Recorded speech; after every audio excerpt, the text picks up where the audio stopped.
Okay. सो बच्चों, आज का हमारा चैप्टर है, नया चैप्टर जो हम स्टार्ट करने वाले हैं, that is excretory product and there elimination. इसका मतलब शॉर्ट में बोले तो हम क्या चैप्टर पढ़ने वाले हैं? एक्सक्रीशन पढ़ने वाले हैं। सो सारे बच्चे फुल टू जोश में होने चाहिए, एकदम सबका ध्यान कहाँ होना चाहिए? स्क्रीन पे और मेरी बातों पे ध्यान होना चाहिए।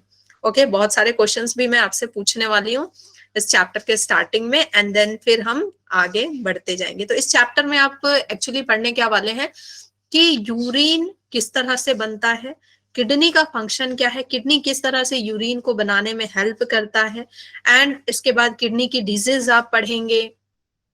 फिर इसमें एक अलग सा सिस्टम है, रास पढ़ना है आपको, काउंटर करंट मैकेनिज्म पढ़ना है, जिससे बच्चे डरते हैं, लेकिन हम उसको बिल्कुल कहानी की तरह पढ़ेंगे इस चैप्टर में। Okay, as usual.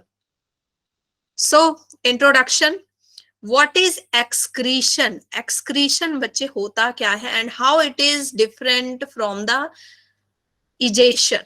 इजेशन और एक्सक्रीशन में बच्चे मिक्स हो जाते हैं, उनको लगता है इजेशन ही एक्सक्रीशन है। ठीक है, वहां बच्चे लिख देते हैं इंजेशन डाइजेशन, लास्ट में एक्सक्रीशन लिख देते हैं, दैट इज इजेशन। सो बच्चे, इजेशन क्या होता है? इजेशन इज, जल्दी बताओ।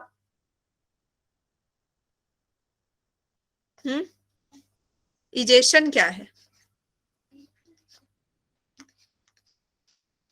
हम्म ingestion is intake of food. Ingestion is intake of food. Egestion is removal of solid undigested food. ठीक है, egestion is removal of, elimination of solid undigested food. जो खाना आपने खाया, ठीक है, जो खाना आपने खाया बच्चे, वो पचा नहीं, जो डाइजेस्ट नहीं हुआ, ठीक है, वो खाना आपका एक्सक्रीट आउट हो जाता है, इजेस्ट आउट हो जाता है, एलिमिनेट हो जाता है, बाहर निकल जाता है। ठीक है, इसको हम फीसेस भी बोलते हैं, इसको हम क्या बोलते हैं? फीसेस भी बोलते हैं बच्चे, स्टूल भी बोलते हैं। तो इजेशन क्या है? निकालना किसको? सॉलिड अनडाइजेस्टेड फूड को। ठीक है, एंड उसको आप कहां से निकालते हैं? रेक्टम, रेक्टम से निकालते हैं। यस, एंड एक्सक्रीशन इज जो खाना आपका पच गया, जो खाना आपने खाया वो खाना आपका पच गया, फिर अमाइनो एसिड वगैरह वो जाकर के आगे यूरिया बना दिए, यूरिया फिर आया आपके पूरे ब्लड के थ्रू, एंड देन किडनी से जाकर के फिर वो रिलीज हो गया urea. Okay, so it is removal of nitrogenous waste, it is removal of nitrogenous waste. Okay, excretion is removal of nitrogenous waste. ये किस फॉर्म में निकलता है बच्चे? लिक्विड के फॉर्म में। एक्सक्रीशन जो होता है आपका लिक्विड फॉर्म में हो रहा है, अगर किडनी से हो रहा है तो। कोई जरूरी नहीं है कि सिर्फ किडनी ही एक्सक्रीट करे, कुछ और भी पार्ट है जो एक्सक्रीशन में रोल प्ले करते हैं, वो हम बाद में पढ़ेंगे। पहले हम देखते हैं कि क्या क्या चीजें हम एक्सक्रीट करते हैं, बाहर क्या क्या निकाल रहे हैं, क्या क्या निकाल रहे हैं waste product. Ammonia waste product हो सकता है, यूरिक एसिड हो सकता है, यूरिया हो सकता है, कार्बन डाइऑक्साइड हो सकता है, आयंस हो सकते हैं, हिप्यूरिक एसिड हो सकता है, हिप्यूरिक एसिड हो सकता है। ठीक है, एंड ग्वानीन हो सकता है, इसके अलावा क्या हो सकता है? ग्वानीन हो सकता है, क्रिएटिनिन होता है, क्रिएटिनिन होता है। ठीक है, ये सारे क्या है बच्चे? वेस्ट प्रोडक्ट है जो एक्सक्रीट होना चाहिए हमारी बॉडी से, नहीं तो हमारी लाइफ बिल्कुल बेकार हो जाएगी, बीमार हो जाएंगे हम। ओके, तो ये थे सारे waste product. Okay, so on the basis of waste product we release, ये मैंने बच्चे बहुत सारी चीजें, उसके अलावा भी बहुत सारी चीजें होती हैं जो आपको उतना ज्यादा वेस्ट के बारे में नहीं बता रही, क्योंकि वो अलग अलग एनिमल्स में होती है। क्रिएटिनिन, क्रिएटिनिन नहीं, क्रिएटिन। ठीक है, on the basis of waste product release, किस तरह का वेस्ट प्रोडक्ट हम रिलीज करते हैं? Animals are divided into 3 part. ठीक है, ये मैंने पहले किसी लेक्चर में पढ़ाया है, मैं इसको दोबारा नहीं लिख करके आपका टाइम वेस्ट करना चाहती थी, तो मैंने इस लिखा हुआ छोड़ दिया। ठीक है, ओके। ऐसे नहीं बोलो। ओके, तो उस आधार पे जो एनिमल्स हैं 3 तरह के होते हैं। सबसे पहले अमोनोटैलिक, दूसरा कौन होता है बच्चे, यूरियोटैलिक, और तीसरा क्या होता है, यूरिकोटैलिक। अमोनोटैलिक कौन होगा, जो अमोनिया निकालेगा डायरेक्ट, जो अमोनिया रिलीज करेगा डायरेक्ट। कौन अमोनिया रिलीज करते हैं, एक्वेटिक एनिमल्स। क्यों रिलीज करते हैं, क्योंकि अमोनिया बहुत ज्यादा हाईली टॉक्सिक होता है बच्चे, अमोनिया बहुत ज्यादा हाईली टॉक्सिक होता है, और इसको निकालने के लिए बहुत सारा पानी चाहिए, बहुत सारा पानी चाहिए। तो एक्वेटिक एनिमल्स तो दिन भर पानियों में ही रहते हैं ना, है ना। वो एक्वेटिक एनिमल्स तो कैसे हैं, संग तेरे पानियों सा बहता रहो, तो बस वो पानी में ही ऑल टाइम रहते हैं बच्चे। तो इसकी वजह से वो अमोनिया आराम से निकाल पाते हैं, ठीक है। तो वो जो निकालते हैं दैट इज अमोनिया, ओके। और जो अमोनिया निकाल रहे हैं उसको अमोनोटेलिक बोलते हैं, और अमोनिया निकालने के प्रोसेस को हम क्या बोलते हैं, अमोनियोटेलिज्म बोलते हैं, ठीक है, अमोनियोटेलिज्म बोलते हैं। नहीं नहीं, चैट ऑफ नहीं करूंगी, ये बच्चों की अपनी सिंसियरिटी होनी चाहिए कि उनको किस समय बात करना है, किस समय बात नहीं करना है। यू शुड बी सिंसियर बच्चों, ओके। ये आपको डिसाइड करना है कि आपको बात करना है, नहीं करना है, क्या करना है, ये आप देखो, आपका समय है ना। और दूसरा, आप दूसरे को भी बिल्कुल भी डिस्टर्ब नहीं करेंगे, ओके। अब यहां से एक क्वेश्चन आता है कि टोड के बारे में। एक्वेटिक एनिमल्स, जितने भी एक्वेटिक एनिमल्स हैं वो तो अमोनिया रिलीज करेंगे, लेकिन टोड, टोड पे क्वेश्चन आता है, बच्चे फंस जाते हैं। बच्चे सोचते हैं फ्रॉग है, फ्रॉग तो यूरिया रिलीज करता है, लेकिन बच्चे टोड, टोड मैंने बताया था रेस्पिरेटरी सिस्टम में कि किसकी तरह वर्क करता है, फिश की तरह काम करता है। वो, उसके पास फिश की तरह गिल्स होते हैं, तो रेस्पिरेशन वो फिश की तरह करता है, एक्सक्रीशन भी फिश की तरह करता है। रेस्पिरेशन फिश की तरह करता है, एक्सक्रीशन भी फिश की तरह करता है, ठीक है। तो एक्सक्रीशन में क्या निकालेगा टोड बच्चे, टोड मतलब टैडपोल, टैडपोल, ठीक है। टैडपोल जो है बच्चे क्या निकालेगा, टैडपोल अमोनिया निकालेगा, ठीक है। क्या निकालेगा, अमोनिया निकालेगा। नाउ यूरियोटैलिक की बात करते हैं। यूरियोटैलिक कौन होंगे, जो यूरिया रिलीज करते हैं। यूरिया कौन रिलीज करते हैं, मैमल्स। हम सारे क्या रिलीज करते हैं, यूरिया रिलीज करते हैं, ठीक है। हम जो भी खाना खा रहे हैं बच्चे, जो भी खाना, जैसे इंटेस्टाइन में, इंटेस्टाइन में क्या हुआ, बहुत सारा, बहुत सारा आपका अमाइनो एसिड, अमाइनो एसिड जो है ना वो आ गया। अब ये अमाइनो एसिड किसके पास जाता है, सबसे पहले लीवर के पास जाएगा। अब ये लीवर क्या करेगा, अमाइनो एसिड में से अमोनिया, अमोनिया ग्रुप होता है उसमें, ठीक है, अमाइनो ग्रुप को ले ले करके यहां रख लेगा। क्यों, क्योंकि जितना आपको अमाइनो एसिड चाहिए प्रोटीन बनाने के लिए उतना दे देगा, लेकिन रेस्ट ऑफ को वो रख लेगा। क्यों, और इसको बदलेगा वो किसमें, यूरिया में। किसमें कन्वर्ट करेगा बच्चे, अमोनिया को यूरिया में कन्वर्ट करेगा। कौन कन्वर्ट करेगा, वन एंड ओनली हमारा लीवर, सुपर हीरो है ये, ओके। ये सुपर हीरो, इसके बहुत सारे काम है बच्चे। तो ये क्या करेगा, इसको यूरिया में कन्वर्ट करेगा, ताकि आपके हार्ट को, बाकी ऑर्गन को, किसी को भी ज्यादा दिक्कत ना हो, क्योंकि यूरिया क्या है, लेस टॉक्सिक है। अगर अमोनिया हमारे हार्ट के पास आया तब तो हो गया कल्याण हमारा, ठीक है। तो और यूरिया को रिलीज करने के लिए बहुत लेस अमाउंट ऑफ वाटर चाहिए, ठीक है। अगर अमोनिया को रिलीज करने के लिए हमको 1 बाल्टी पानी पीना पड़ेगा, तो यूरिया को रिलीज करने के लिए हमको 1 मग पानी पीना पड़ेगा पूरे दिन में, समझ गए, ठीक है, ओके। एंड लीवर जो कन्वर्ट करता है अमोनिया को यूरिया में, किस प्रोसेस से करता है बच्चे, यूरिया साइकिल, और इसको हम ऑर्निथिन साइकिल भी बोलते हैं। And this part is very very very important, ठीक है। How ammonia is converted to urea by the urea cycle और द ऑर्निथिन साइकिल, ठीक है। और आपको इसका पूरा प्रोसेस नहीं आता है, पूरा प्रोसेस पढ़ने की जरूरत नहीं है, वो बीएससी वगैरह में पढ़ा जाता है, अभी आपको पढ़ने की जरूरत नहीं है, सिर्फ आप साइकिल का नाम याद रखिए, ठीक है। फिर इसके साइंटिस्ट का नाम भी आ जाता है कभी कभी। नाउ ये जो प्रोसेस है इसको हम क्या बोलते हैं, यूरियोटैलिज्म बोलेंगे। सारे मैमल्स में देखने को मिलेगा। एंड फ्रॉग में, आप फ्रॉग क्या रिलीज करता है, यूरिया रिलीज करता है। फ्रॉग क्या रिलीज करता है बच्चे, यूरिया रिलीज करता है। नाउ यूरिकोटैलिक, यूरिकोटैलिक कौन होंगे, जो यूरिक एसिड रिलीज करेंगे, ठीक है। अब देखो कौन यूरिक एसिड रिलीज करता है, बर्ड्स एंड रेप्टाइल्स। अब बर्ड्स क्या है ना कि बहुत सारा पानी पी के नहीं रख सकती, रेप्टाइल्स उसको कहाँ ही पूरा पानी मिलेगा हर जगह, बर्ड्स को भी हर जगह पानी नहीं मिल पाता है, तो एक तो इनका एडेप्टेशन है इस तरह का, दूसरा बॉडी का कंस्ट्रक्शन वैसा है कि ये उतना वाटर स्टोर भी नहीं कर सकते, ठीक है। इंसेक्ट्स, हाँ, ये सारे बच्चे यूरिक एसिड रिलीज करेंगे। ये क्या रिलीज कर रहे हैं? Uric acid. लेकिन बच्चे जो इंसेक्ट्स होते हैं ना, उनमें अलग तरह का ये निकलता है आपका एक्सक्रीटरी प्रोडक्ट। जैसे स्पाइडर, स्पाइडर में गुआनिन निकलता है, स्पाइडर में क्या निकलेगा? गुआनिन निकलेगा, ठीक है।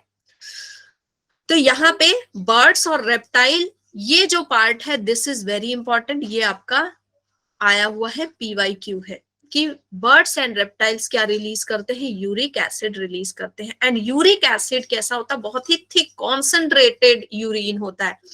जब आप तैयार व्यार होके एकदम मस्त पार्टी के लिए तैयार हो गए, है ना, दोस्त की शादी है, यार की शादी है, पता चला तभी एक क्रो आया और क्रो ने यहीं पे बीट कर दिया। क्या कर दिया, है ना? कोलगेट डाल दिया आपके ऊपर। तो बच्चे दैट कोलगेट लाइक, जो थिक पेस्ट लाइक जो है, that is the urine, that is the urine only, ठीक है। वो थिक जो पेस्ट कोलगेट जैसा है, वो क्या है? यूरिन है। हुआ है किसी के साथ ऐसा? प्रसाद मिला है चरणामृत? हाँ, प्रसाद मिला है कभी? वाइट कहीं जा रहे हो एकदम मिला है ना? चलो, सो इट इज लेस टॉक्सिक, ये लेस टॉक्सिक होता है। और इस प्रोसेस को क्या बोलते हैं बच्चे? यूरिकोटैलिज्म बोलते हैं, ओके। एंड आपको ये यहां से क्वेश्चन आता है, यहां से क्वेश्चन आता है कि यूरिक एसिड सबसे लीस्ट टॉक्सिक है। आपको ये दे देगा सीक्वेंस कि लीस्ट टॉक्सिक से हाईली टॉक्सिक का सीक्वेंस बनाइए। तो लीस्ट टॉक्सिक क्या है बच्चे? यूरिक एसिड है, फिर यूरिया है, फिर अमोनिया इज हाईली टॉक्सिक, ठीक है। क्लियर?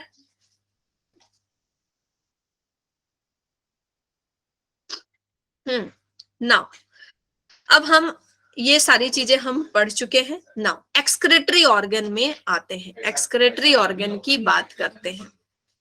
एक्सक्रेटरी ऑर्गन बच्चे दो तरह का हमारे अंदर होता है, ठीक है। यस, सारे एक्वेटिक एनिमल्स अमोनोटैलिक नहीं होते हैं, कुछ जो है यूरियोटैलिक भी होते हैं, okay. Now chief excretory organ and accessory excretory organ. Chief excretory organ कौन होता है बच्चे? किडनी। जो मेन एक्सक्रेटरी ऑर्गन है उसको हम क्या बोल रहे हैं? चीफ, ठीक है। ये किडनी है, ये क्या एक्सक्रीट करता है? Urea, creatinine and excess water. Creatinine क्या है? मैम आप बार बार क्रिएटिनिन बोल रहे हो, ये है क्या? क्रिएटिनिन है जो हमारे मसल्स के जो वियर टियर पार्ट होते हैं ना, वो सारे कहाँ आ जाते हैं? जो भी मसल्स के वियर टियर पार्ट है, या फिर जो नॉनवेज ज्यादा खाते हैं, वो किसी का मसल ही तो खाते हो ना, उसमें क्या रिलीज होता है? क्रिएटिनिन रिलीज होता है, wear tear part of the muscle. तो वहां वो क्या है बच्चे? क्रिएटिनिन है, ठीक है। तो जो नॉनवेज ज्यादा खाते हैं उनके बॉडी में क्रिएटिनिन ज्यादा मिलता है, okay. So urea, creatinine and excess water ये निकालते हैं। एंड एसेसरी आपका ऑर्गन कौन सा है? एसेसरी ऑर्गन जो इसके अलावा एक्सक्रेटरी ऑर्गन जिसको हम बोलते हैं लंग्स है। लंग्स क्या निकालेगा? CO2। लीवर है, लीवर क्या निकालेगा? Bilirubin and biliverdin. ये दोनों क्या है बच्चे? ये दोनों क्या है? पिगमेंट्स हैं। बिलीरुबिन से ही क्या होता है? येलो कलर आ जाता है, ठीक है। यही बिलीरुबिन जाकर के यूरोक्रोम में बदलेगा पिगमेंट में, एंड यूरोक्रोम क्या करता है? यूरिन का कलर येलो करता है। बिलीवर्डिन से आपके स्टूल का कलर ब्राउनिश होता है, ठीक है। एंड स्किन, स्किन से क्या एक्सक्रीट हो रहा है? ऑयल और स्वेट एक्सक्रीट हो रहा है। हाँ, वो भी टॉक्सिक ही होता है, ठीक है। चलो अब हम पढ़ेंगे animals and their excretory organ. Animals and their excretory organ. अब मैं इसको ना डिलीट करके फिर से पढ़ाना चाहती हूँ, ओके। सारे फाइलम्स पढ़ेंगे, phylums and excretory organ. Excretory organ, ठीक है। सबसे पहले हम बात करते हैं पोरीफेरा। पोरीफेरा से लेकर के आपका पोरीफेरा टू टीनोफेरा, टीनोफोरा तक बात करते हैं।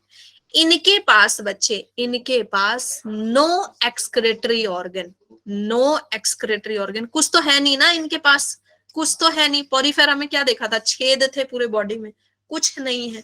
प्लाज्मा मेम्ब्रेन से जो भी करते हैं प्लाज्मा मेम्ब्रेन से करते हैं, रेस्पिरेशन भी प्लाज्मा मेम्ब्रेन से लेते हैं, है ना। So no excretory organ, no excretory organ.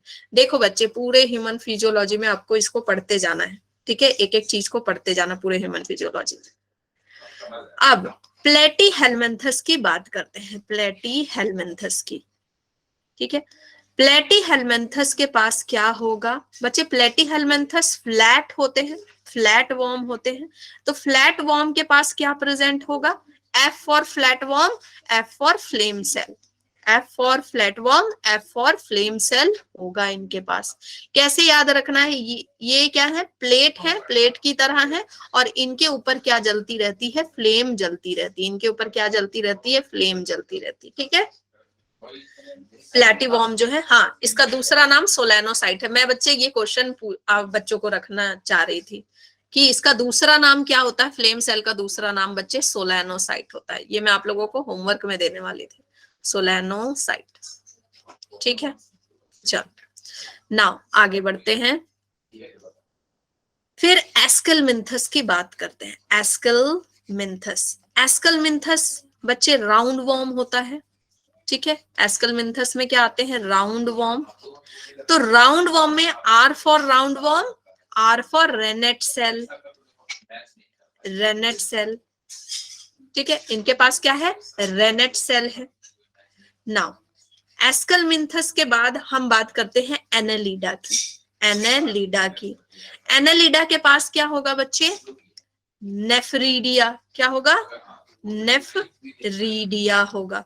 तो इसको कैसे याद रखना, नेफ्रीडिया को डिया नहीं पढ़ के कैसे याद रखो, एनालिडा नेफ्रीडा, एनालिडा नेफ्रीडा, एनालिडा नेफ्रीडा, ऐसे, ठीक है। एनालिडा नेफ्रीडा, एनालिडा नेफ्रीडा, ऐसे, ठीक है।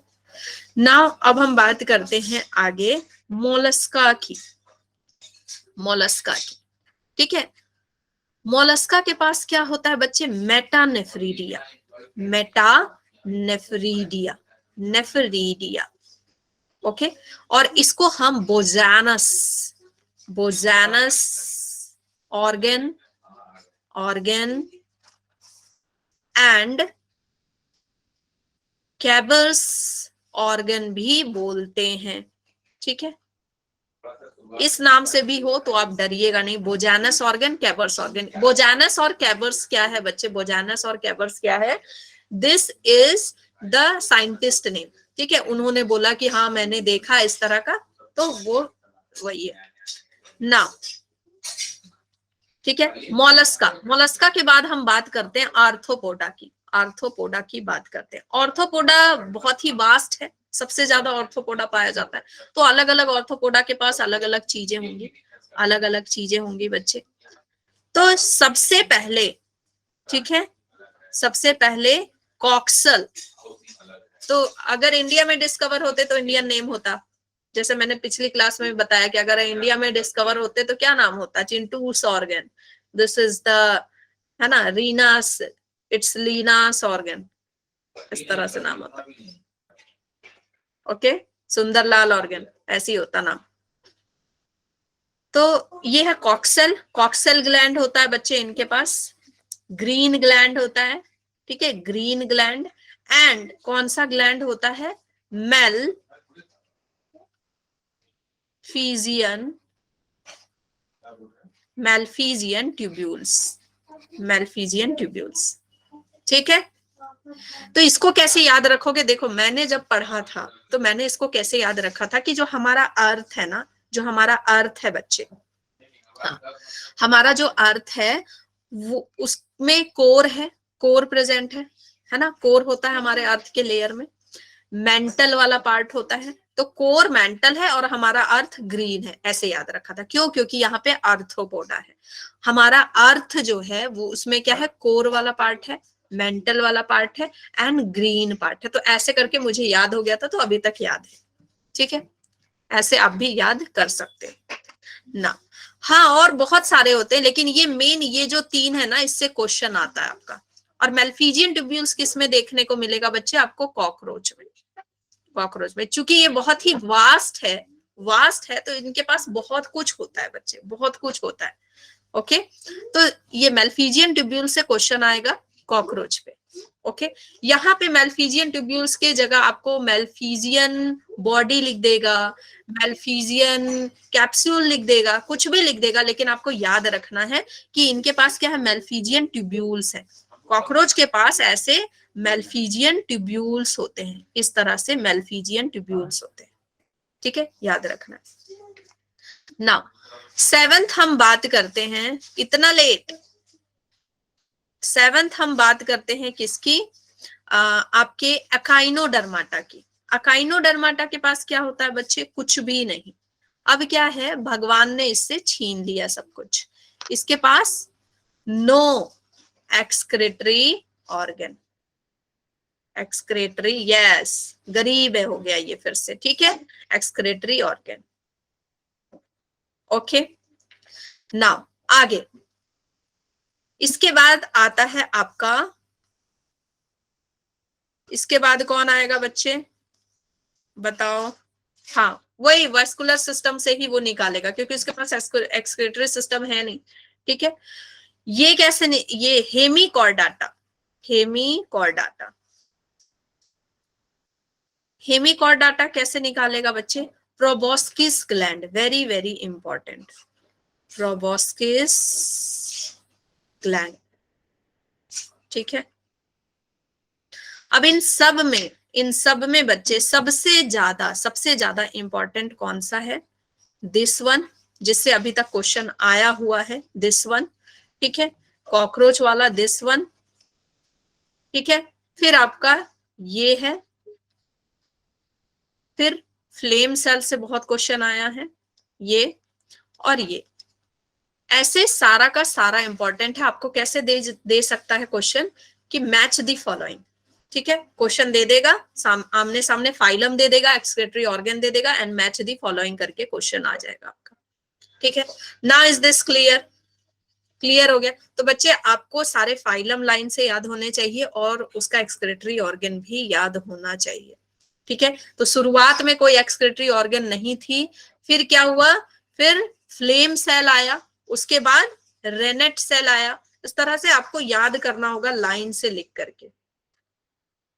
नाउ हम बात करते हैं ह्यूमन एक्सक्रेटरी सिस्टम की, ओके, ह्यूमन एक्सक्रेटरी सिस्टम की।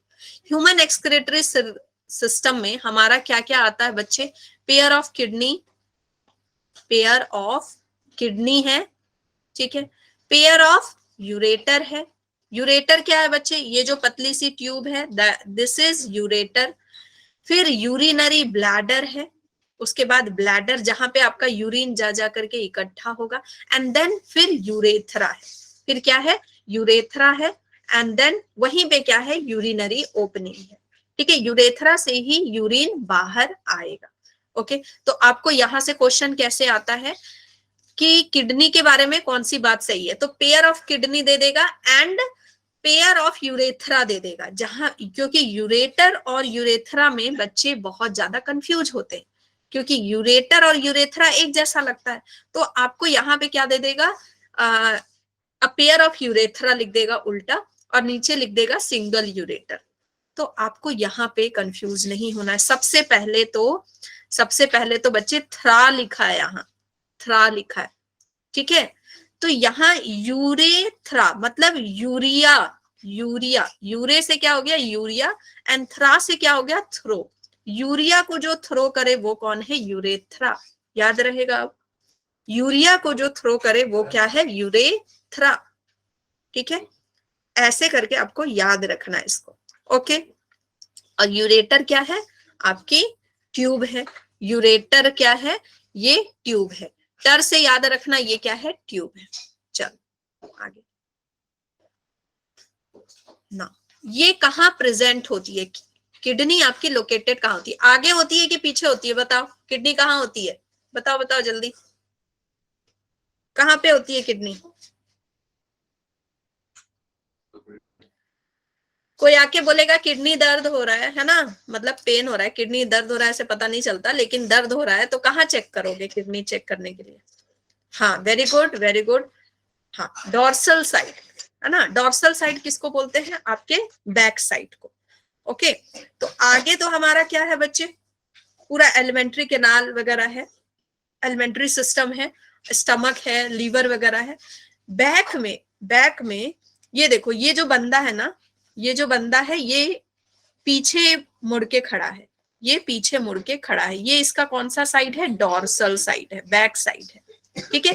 यहाँ पे इसकी रिब्स की ये जो है वर्टिब्रल कॉलम है, ये इसका क्या है, वर्टिब्रल कॉलम है ऐसे, ओके। तो ये क्या बोल रहा है कि वर्टिब्रल कॉलम में T12 में, T12 जब T12 पहुंचेंगे, रेस्पिरेटरी सिस्टम में मैंने पढ़ाया था ना कि T5 में जाके आपका क्या डिवाइड हो जाता है, ट्रैकिया किस में डिवाइड हो जाता है, ब्रोंकाई में। T5 में जाके मान लो ये T5 है, यहाँ पे ब्रोंकिया बन जाएगा, यहाँ पे क्या बन जाएगा बच्चे, यहाँ पे ब्रोंकाई बन जाता है इस तरह से, और ये हो गया आपका ट्रैकिया, इतने दूर ट्रैकिया है, ब्रोंकाई बन गया, ठीक है। अब यहां से आकर के T12 में जब पहुंचेंगे हम, T12 में पहुंचेंगे तो वहां से क्या स्टार्ट हो रहा है, आपका किडनी स्टार्ट हो रहा है, ये थोरैसिक वाला रीजन है, T12 इज थोरैसिक वाला रीजन। एंड यहां से इसके नीचे फिर आपका स्टार्ट होता है lumbar region, okay, lumbar region. तो लंबार रीजन के लंबार 1 एंड लंबार 2 में तक क्या होता है, किडनी आपका लोकेटेड होता है। तो T12 से लेके लंबार 1 लंबार 2 तक आपका किडनी लोकेटेड है। इज दिस क्लियर, ठीक है। आगे नेक्स्ट चैप्टर में आप ये वर्टिब्रल कॉलम को अच्छे से पढ़ेंगे तो और अच्छे से समझ में आएगा कि थोरैसिक, सर्विकल, ठीक है, लंबार, कॉक्सिक्स, ये क्या है, ओके। तो सिंपल समझो कि जो वर्टिब्रल लाइन है ना, उसको हम गिन रहे हैं कि T12 वाला जो वर्टिब्रल लाइन है, थोरैसिक 12, तो वहां पे से किडनी आपका शुरू हो गया, ओके। किडनी स्टार्ट हुआ एंड देन किडनी दोनों साइड में इधर लेटरली प्रेजेंट है, वर्टिब्रल कॉलम है और इधर पे एक किडनी, इधर पे एक kidney, okay. In human right kidney is slightly lower than the left kidney, right kidney नीचे होगी। क्यों किडनी नीचे होगी बच्चे, राइट वाली क्यों किडनी नीचे होगी, सिंपल सा आंसर है, ड्यू टू प्रेजेंस ऑफ सबसे बड़ा वाला ऑर्गन दैट इज लीवर, है ना। लीवर इज सुपर हीरो, ये बहुत जगह लेगा और इसकी वजह से ये किडनी थोड़ा सा नीचे होगी, राइट साइड आपका लीवर होता है ना। और आपने पढ़ा था ना कि लीवर की ही वजह से हमारा लंग भी, ये वाला लंग भी क्या था, थोड़ा सा ऊपर था, क्योंकि लीवर ने अच्छी खासी जगह ले रखी है, ओके। और इधर जो लेफ्ट साइड वाला जो किडनी होगा, ये बच्चे थोड़ा ऊपर जाएगा, ये थोड़ा ऐसे ऊपर जाएगा और ये थोड़ा नीचे जाएगा, ठीक है। So due to presence of, due to liver की वजह से होता है ऐसा। ये हमारी जो किडनी होती है, mammalian kidney is bean shape, राजमे की तरह, बिल्कुल राजमे की तरह बीन शेप्ड होती है, डार्क ब्राउन कलर की होती है एंड इसके ऊपर एक टफ फाइब्रस कनेक्टिव टिश्यू होता है। जैसे राजमे के ऊपर, राजमा अगर फुला दो तो उसका छिलका उतर जाता है ना, तो राजमे पे एक छिलका लगा हुआ है ना, तो उसी तरह से इसके ऊपर एक छिलका लगा हुआ है, दैट इज द कैप्सूल। इस कैप्सूल को क्या बोलते हैं, रीनल कैप्सूल। रीनल वर्ड का मतलब है आपका किडनी, रीनल वर्ड हम किसके लिए यूज करते हैं, किडनी के लिए।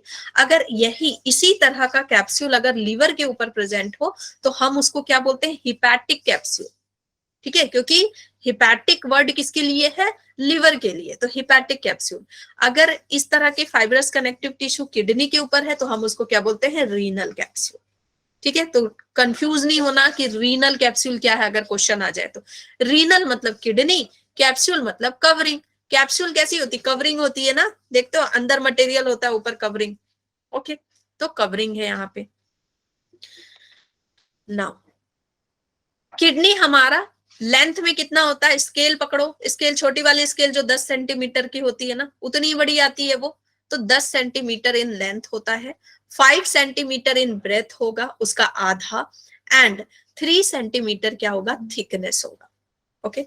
किडनी की वेट कितनी होगी, 125 to 170 gram in adult, adult की बात कर रहे हैं हम। इतना आपको ऐसे याद नहीं करना है ये, लेकिन आपका जब सब्जेक्टिव एग्जाम होगा बच्चे, आप अभी जो 11th का एग्जाम देंगे उसमें काम आएगा ये सब कुछ, क्योंकि आपको वहां पे लिखोगे ये सारे डाटा तो ज्यादा मार्क्स मिलेगा, है ना, नंबर लिखोगे तो ज्यादा मार्क्स मिलेगा। एंड जब इस तरह के नंबर लिखो तो उसको अंडरलाइन कर दो एकदम, टीचर को दिखाने के लिए कि हाँ देखो मुझे ये भी पता है ना। तो इंपॉर्टेंट लाइन को अंडरलाइन करना करना जरूरी होता है, और डायग्राम तो जरूर बनाओ, ठीक है। हाँ तो कोई फर्क नहीं पड़ता, कोई फर्क नहीं पड़ता 125 और उससे 120 से, ठीक है। आगे ऐसे बहुत सारे डाटा हैं जो एनसीईआरटी में अलग लिखे हैं और बाहर कुछ और लिखे हैं, तो वो उसके अप्रोक्स होते हैं। Lateral surface of kidney are convex, इसका मतलब है कि किडनी देखो बिल्कुल ऐसे कॉन्वेक्स है ना, चारों तरफ से कॉन्वेक्स है, लेकिन यहां बीच में ऐसे हो गई है राजमे की तरह, बीच में ये कॉनकेव है, इसको, इस कॉनकेव सरफेस को हम क्या बोलते हैं, हाइलम, ठीक है। यहाँ पे छोटी सी ओपनिंग है, इसको हम क्या बोल रहे हैं बच्चे, हाइलम, बिल्कुल राजमा ऐसा ही लगता है देखने में, okay. Medial surface is concave, on the concave margin, concave margin में बच्चे ओपनिंग है जिसको हम क्या बोलते हैं, हाइलम, यहीं पे ओपनिंग है जिसको हम हाइलम बोलते हैं, यस सीड में भी वैसा ही दिखता है, ओके। थ्रू दिस रीनल, और आपको पता है कि आपका जो भी ऑर्गन जिस तरह से दिखता है आपको वो फूड खाने से ज्यादा फायदा होता है, ठीक है। जैसे बीन्स वगैरह हैं, बीन्स हैं, बीज जो भी है ना, जिनमें भी इस तरह के बीज पाए जाते हैं, तो आपको अगर इस तरह किडनी स्ट्रांग रखनी है तो आपको वही खाना होगा, जो ऑर्गन जैसा दिखता है तो वही खाना चाहिए। जैसे पेनक्रियाज आपका करेले की तरह दिखता है ना, तो आपको इसलिए बोला जाता है पेनक्रियाज खराब होता है तो करेला खिलाया जाता है, ठीक है।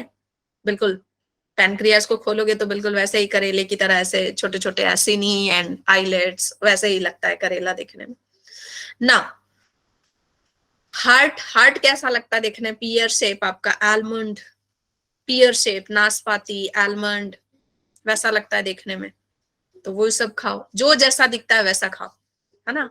ब्रेन अखरोट की तरह दिखता है, ब्रेन दिखता है आपका अखरोट की तरह, अखरोट देखते हो लगता है किसी का दिमाग खा रहे हैं, है ना। ओके चलो आगे बढ़ते हैं। थ्रू दिस, इस पोर का क्या फायदा है बच्चे, इस पोर का क्या फायदा है, स्पोर का फायदा ये है, स्पोर का फायदा ये है कि यहाँ पे रीनल आर्टरी आती है, यहाँ पे क्या आती है, रीनल आर्टरी आती है। ये आर्टरी क्या करेगी, देखो ये वही आर्टरी है जो हार्ट से आ रही है, हार्ट से ब्लड लेकर के आ रही है किडनी को देने, ठीक है। किडनी, हार्ट से सारे पार्ट में ब्लड जाता है, ऑक्सीजनेटेड ब्लड जाता है सारे पार्ट को ऑक्सीजन देने के लिए, ठीक है। तो यहां से जो हार्ट के पास से जो आ रही है ये क्या है, रीनल आर्टरी है, ऐसी आर्टरी जो रीनल के पास आ रही है, मतलब किडनी के पास आ रही है। कहां से आ रही है बच्चे, हार्ट के पास, कोई भी आर्टरी कहां से निकल रही है, हार्ट से निकल रही है, ठीक है। अब इसके अलावा यहाँ पे क्या प्रेजेंट होता है, एक रीनल वेन होता है, कौन है बच्चे, रीनल वेन, रीनल मतलब किडनी, वेन मतलब किडनी का वेन, मतलब यहां से जो भी CO2 जाएगा, जो भी बाकी न्यूट्रिएंट वापस जाएगा वो किसके थ्रू जाएगा, रीनल वेन के थ्रू आपके पूरे ब्लड में चला जाएगा वापस, ओके। इसके अलावा बच्चे यहां से एक और ट्यूब निकलती, तीन तीन ट्यूब निकल रही है, एक और ट्यूब निकल रही है जो आपके यूरिन को लेकर के जाएगी, दैट इज यूरेटर और यूरेथ्रा, जल्दी बताओ यूरेटर और यूरेथ्रा, इस ट्यूब को क्या बोले, यूरेटर और यूरेथ्रा, बताओ। यूरेटर बोलेंगे, हाँ वेरी गुड, यूरेटर बोलेंगे, कोई भी यूरेथ्रा नहीं लिखेगा इसको, यूरेथ्रा लास्ट की ओपनिंग है ना जहां से यूरिन हम थ्रो कर रहे हैं, थ्रो कर, ओके, यूरेटर, ओके। नाउ ये देखो, ये जब आप पूरा आप इसको देखते हो, डोंट यू फील लाइक कि ये आपके वाटर सिस्टम की तरह काम कर रहा है, आरओ, आरओ जो घर में होता है ना हमारा, आरओ वाटर प्यूरिफायर, वैसा ही एक, एक से पानी आ रहा है, एक से पानी आ रहा है, एक से पानी नल से जा रहा है, जो मतलब आप यूज कर रहे हो, और एक जो है लगातार जिससे पानी, जैसे ही ऑन करते हैं ना तो एक स्विच से पानी, एक जो पाइप है उससे पानी गिरती जाती है लगातार, वो पानी वेस्ट होता है ना, वो पानी गिरता जाता है लगातार। और एक जो होता है बच्चे, एक से पानी आप यूज करते हो, नल खोलते हो, और एक से पानी जो टंकी का पानी है उसमें आता है, तो बिल्कुल एकदम आरओ की तरह काम कर रहा है, ठीक है, आरओ सिस्टम की तरह आपका ये काम करता है। या फिर आप बोलो कि किडनी की तरह आपका आरओ सिस्टम काम करता है, किडनी पहले है ना, चलो नाउ अब हम पढ़ते हैं किडनी के स्ट्रक्चर के बारे में, है ना। चलो मैं खुद बनाऊंगी, आपको पता है मुझे डायग्राम बनाना पसंद है ना। डायग्राम बनाना नहीं पसंद है, मैं चाहती हूँ कि आप सभी सीख लें। अभी आपका एग्जाम होने वाला है, एग्जाम होने वाला है बच्चों, तो मैं चाहती हूँ कि आप सभी सीख लें। ये क्या है बच्चे,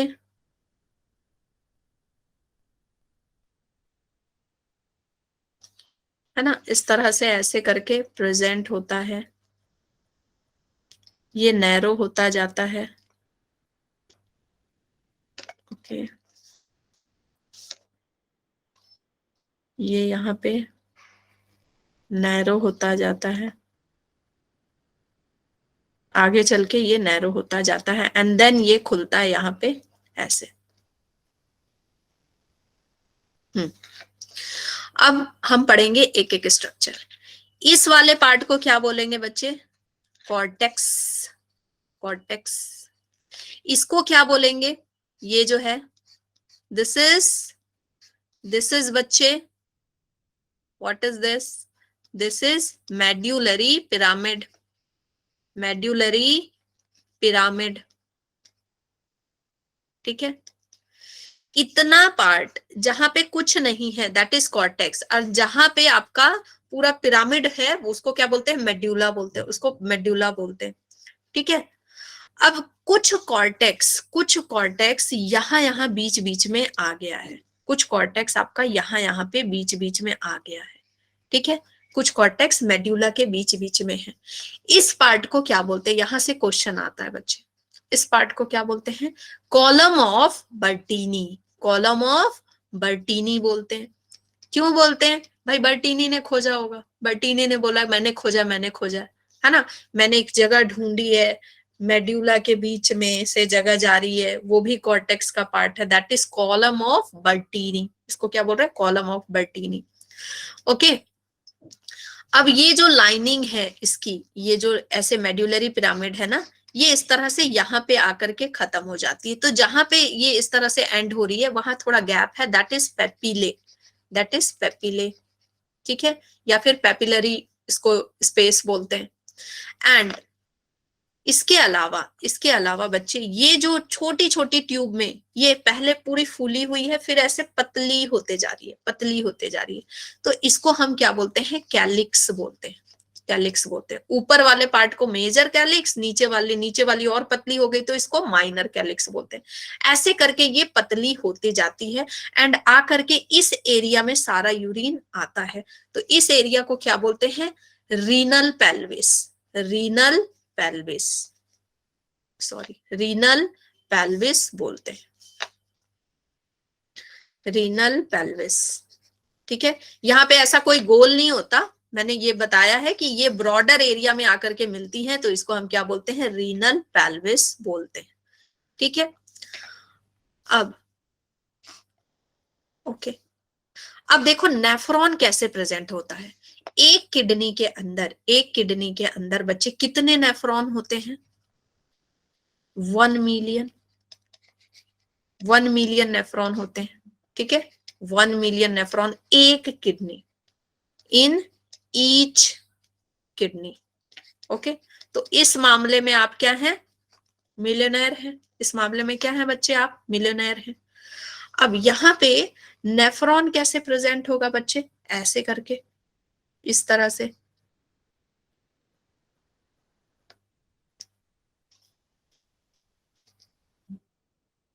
ठीक है, इस तरह से प्रेजेंट होगा ऐसे,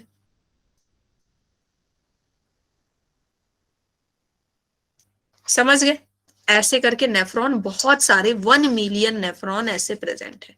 तो नेफ्रॉन क्या है, structure and functional unit of kidney, मतलब कि ये क्या कर रहे हैं, यही मेन छानने का काम कर रहे हैं। अब देखो यहां से ब्लड आई, यहां से रीनल आर्टरी आई, रीनल आर्टरी क्या ला रही है बच्चे, ऑक्सीजनेटेड ब्लड ला रही है, कहां से, हार्ट से लेकर के आ रही है, ऑक्सीजनेटेड ब्लड लेकर के आ रही है हार्ट से, हार्ट से लाने के बाद ये हार्ट से रीनल आर्टरी आई, ओके, ये रीनल आर्टरी आ गई, रीनल आर्टरी यहाँ अंदर जाने के बाद ये किस में बदल जाएगी बच्चे? आर्टेरियोल में। जब ये पतली पतली पाइप में बदलेगी तो इसको हम क्या बोलते हैं? आर्टेरियोल। ठीक है, आर्टेरियोल। और ये आर्टेरियोल ऐसे जाकर के इसको क्या देगी? ऑक्सीजन देगी। ये आर्टेरियोल इसको जाकर के क्या देगी? ऑक्सीजन देगी। Is this clear? यहां तक समझ में आ गया? ठीक है, ये जाके इसको ऑक्सीजन देगी और ब्लड में जो भी चीजें हैं वो सारी चीजें इसको देगी। और जितना भी बेकार का चीज है, यूरिया वगैरह, ये सारा चीज कहाँ आ जाएगा? इसके अंदर आ जाएगा। ठीक है, ऐसे अंदर आ गया। एंड समझो अब ये क्या बन गया? यूरिया बन गया। अब ये क्या बन गया? आपका यूरिन बन गया। अब ये यूरिन यहां से ड्रॉप ड्रॉप करके ठीक है, थोड़ा थोड़ा करके कहाँ कलेक्ट हो जाएगा बच्चे? किस में कलेक्ट हो जाएगा? यूरेटर में कलेक्ट हो जाएगा। कहाँ कलेक्ट हो जाएगा? थोड़ा थोड़ा करके यूरेटर में जाएगा और जाके यूरिनरी ब्लैडर में कलेक्ट होगा।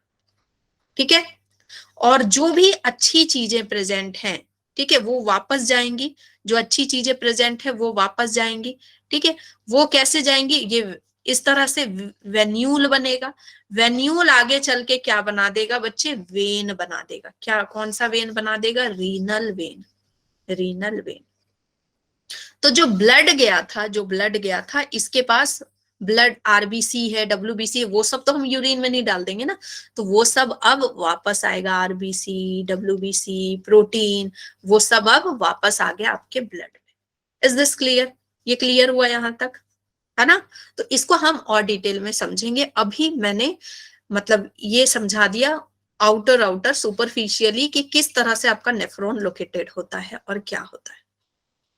ठीक है, ओके। तो बच्चे ये है आपका रीनल आर्टरी। आर्टरी जो कहां से आ रहा है? हार्ट से आ रहा है। रीनल वेन वापस जा रहा है और ये है आपका यूरेटर। ओके ना, देखो हमने सारी चीजें पढ़ ली, यहाँ पे सारी चीजें पढ़ ली। मेड्यूलरी पिरामिड, ठीक है, इसी वाले पार्ट को मैंने क्या बोला था? पेपिले। ठीक है, एंड ये वाला पार्ट हो गया कैलिक्स। ठीक है, major calyx, minor calyx. And यहाँ आकर के सारा यूरिन है, तो इसको क्या बोल रहे हैं? रीनल पेल्विस बोल रहे हैं इस एरिया को। एंड फिर यूरेटर है, रीनल वेन है, रीनल आर्टरी है, कॉर्टेक्स है। ठीक है, इसके ऊपर जो कवरिंग है, इसको हम क्या बोल रहे हैं? रीनल कैप्सूल बोल रहे हैं। ओके, एंड रीनल कॉलम को हमने क्या बोला? Column of बर्टीनी। Column of बर्टीनी। Okay, now clear? Column of बर्टीनी याद रहना चाहिए आप लोगों को। अरे कुछ नहीं, मेजर कैलिक्स, माइनर कैलिक्स। देखो ये पिरामिड है ना, ये पिरामिड है। ठीक है, ये पिरामिड है। ये पिरामिड इस तरह से आगे जाकर के यूं हो जा रहा है, एकदम पतला हो जा रहा है ऐसे। ठीक है, तो जब ऊपर में ये अलग हो रहा है ना, यहाँ पे इसको क्या बोल रहे हैं? देखो इसने एक भाग बना लिया, पेपिले बना लिया। यहाँ पे ये क्या हो गया? ये आपका मेडुलरी पिरामिड हो गया। यहाँ पे पेपिले बना दिया, उसके बाद ये पतला होता जा रहा है, तो इसी को पूरा हम कैलिक्स बोलते हैं। ऊपर वाले पार्ट को मेजर कैलिक्स बोल देंगे और नीचे वाले पार्ट को माइनर कैलिक्स बोल देंगे, क्योंकि नीचे और भी ज्यादा पतला है और उसके ये नीचे पार्ट में, ऊपर वाला क्या है? मेजर है और ये माइनर है, बस। Okay, now human kidney. देखो इसमें हम क्या क्या चीजें और एक्स्ट्रा पढ़ने वाले हैं कि जो पिरामिड है वो कितने होते हैं? 8 से 12 होते हैं। कितने होते हैं? 8 से 12 इन नंबर, 8 to 12 इन नंबर होते हैं। ओके, एंड जो हमारा स्ट्रक्चर एंड फंक्शनल यूनिट है, जिसकी वजह से यूरिन बन रहा है, जिसकी वजह से किडनी का स्ट्रक्चर बना है, जिसकी वजह से किडनी का स्ट्रक्चर बना है, जिसकी वजह से यूरिन बन रहा है, एक एक ड्रॉप हो रहा है, that is due to nephron. ठीक है, तो न्यूरॉन लिख के कोई नहीं आएगा, that is nephron. Nephron neuron एक जैसा लगता है, लेकिन ये क्या है? नेफ्रॉन है। Okay, urine produce by each nephron emptied into the collecting duct में जाता है एंड देन फिर वो नीचे निकल आता है। Now function of kidney. हम किडनी के बारे में इतना पढ़ क्यों रहे भाई? क्या जरूरत क्या है पढ़ने की? क्या क्या फंक्शन है बच्चे? सबसे पहले एक्सक्रीशन में हेल्प करता है, excrete nitrogenous waste, nitrogenous waste. ठीक है, नाइट्रोजनस वेस्ट को दूसरा बच्चे, जब ये नाइट्रोजनस वेस्ट को एक्सक्रीट करता है तो बहुत सारी चीजों को लेता है एंड बैलेंस बनाता है, ठीक है। तो ये पीएच भी बैलेंस करता है, एक तरह से पीएच बैलेंस करता है। तीसरा तीसरा आपके बॉडी में होम्योस्टेसिस बैलेंस करता। होम्योस्टेसिस का मतलब क्या होता है? होम्योस्टेसिस का मतलब है कि बाहर जैसा एनवायरनमेंट है उसके अकॉर्डिंग आपका बॉडी चेंज हो जाता है। जैसे आपने बहुत ज्यादा पानी पी लिया, बहुत ज्यादा पानी पी लिया, तो आपको यूरिन बहुत जल्दी जल्दी जाएगा, ठीक है। या ठंड का मौसम है, ठंड के मौसम में आपके बॉडी में पानी रहने की ज्यादा जरूरत नहीं है, थोड़ा भी पानी पियोगे तुरंत जाना पड़ेगा, है ना। फिर गर्मी का मौसम है, या आप डेजर्ट में चले गए, ओके, या रेत में कहीं मरुस्थल में फंस गए, तो स्वेटिंग बहुत ज्यादा हो रही है, बहुत ज्यादा पसीना वगैरह निकल रहा है, तो उस समय आपके बॉडी में क्या जरूरत है कि आप कम यूरिन जाओ। अगर वैसे में आप यूरिन भी चले गए तो क्या होगा, बिल्कुल बॉडी बॉडी डिहाइड्रेट, हाँ नहीं आता है ना, नहीं आता है, इसलिए नहीं आता है। समर में आप कितना भर भर के पानी पीते हो लेकिन नहीं आता है यूरिन, इसलिए नहीं आता है जल्दी, क्योंकि स्वेटिंग होते रहती है, ठीक है।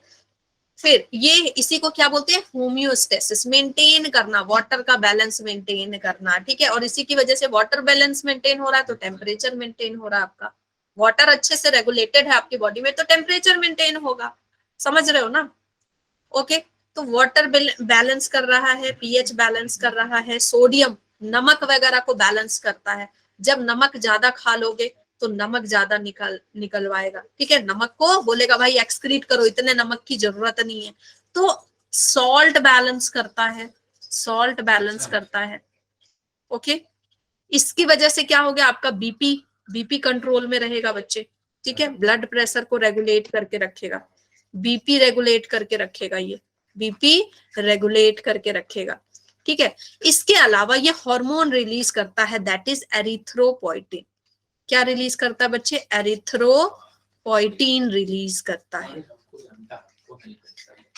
एरिथ्रोपोइटिन क्या होता है बच्चे, एरिथ्रोपोइटिन इज अ हार्मोन जिसकी वजह से ही आपका आरबीसी बनता है, ठीक है। एरिथ्रोपोइटिन रिलीज करता है, release, that regulate the RBC formation, okay. RBC के फॉर्मेशन को रिलीज करता है। अगर अगर ध्यान से सुनो, हाँ डायरेक्टली ब्लड में चला जाता है, जो भी हार्मोन रिलीज होते हैं डायरेक्टली ब्लड में जाते हैं, और ब्लड में जाने के बाद सारे ऑर्गन के पास नहीं जाते, जिनके पास उनको जाना है, मैसेज भेजना है, उन्हीं के पास जाते हैं, ठीक है।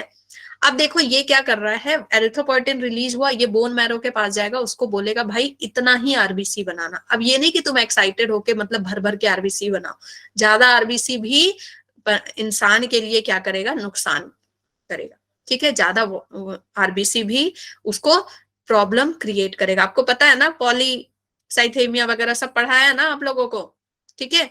तो ज्यादा आरबीसी भी नहीं होना चाहिए, कम आरबीसी भी नहीं होना चाहिए, ओके। इसके अलावा और भी बहुत सारे हार्मोन रिलीज करता है, इमरजेंसी हार्मोन रिलीज करता है। अगर ये इमरजेंसी हार्मोन रिलीज ना हो बच्चे तो क्या होगा, हार्ट अटैक आ जाएगा फटाक से। जैसे आपने देखा कि कुत्ता दौड़ाया आपको, बस उसी समय, या फिर बहुत ज्यादा खुशी हुई या गम हुआ तो बस नुकसान हो जाएगा। तो इमरजेंसी हार्मोन रिलीज करता है और आपके बॉडी को स्टेबल करता है, calm down calm down, okay. तो ये बहुत सारे फंक्शन करता है, इसके अलावा भी इसके बहुत सारे फंक्शन है, ओके। संडे को पीछे पड़ा था डॉगी, परेशान किया होगा आपने उसको। तो अब बच्चे पढ़ना है हमको नेफ्रॉन। नेफ्रॉन में आपको नेक्स्ट क्लास में पढ़ाऊंगी, इसलिए क्योंकि मैं नेफ्रॉन का पूरा डायग्राम बताऊंगी, आपको बताऊंगी कि किस तरह से वासा रेक्टा बनता है, कैसे पेरिट्यूबुलर कैपिलरी बनता है, ये सब मैं आपको नेक्स्ट क्लास में बताऊंगी डायग्राम के साथ, ठीक है। तो नेफ्रॉन और यूरिन फॉर्मेशन हम नेक्स्ट क्लास में पढ़ेंगे, ये सब हम नेक्स्ट क्लास में पढ़ने वाले हैं, ठीक है। देख रहे हो कितना ब्यूटीफुल सा डायग्राम है ना, बिल्कुल ऐसा लग रहा है जादू, जादूगर का कुछ है। तो ये सब हम नेक्स्ट क्लास में पढ़ेंगे, चिंता मत करो, आपको डायग्राम ड्रॉ करके बताऊंगी, ठीक है, उसी पे नहीं बताऊंगी। चलो, आज का सेशन बिल्कुल कैसा था, बिल्कुल स्टडी ओरिएंटेड, कुछ भी मस्ती हमने नहीं की है, सिर्फ और सिर्फ पढ़ाई की है आज के क्लास में हमने, है ना, बिल्कुल स्टडी ओरिएंटेड। हम्म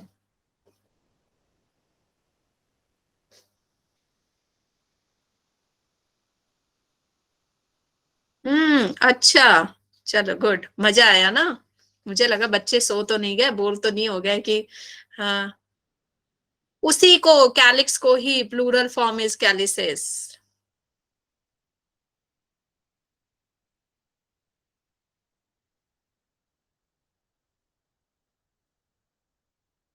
चलो, वेरी गुड वेरी गुड, बहुत अच्छा पढ़ाया, थैंक यू बच्चे, थैंक यू थैंक यू।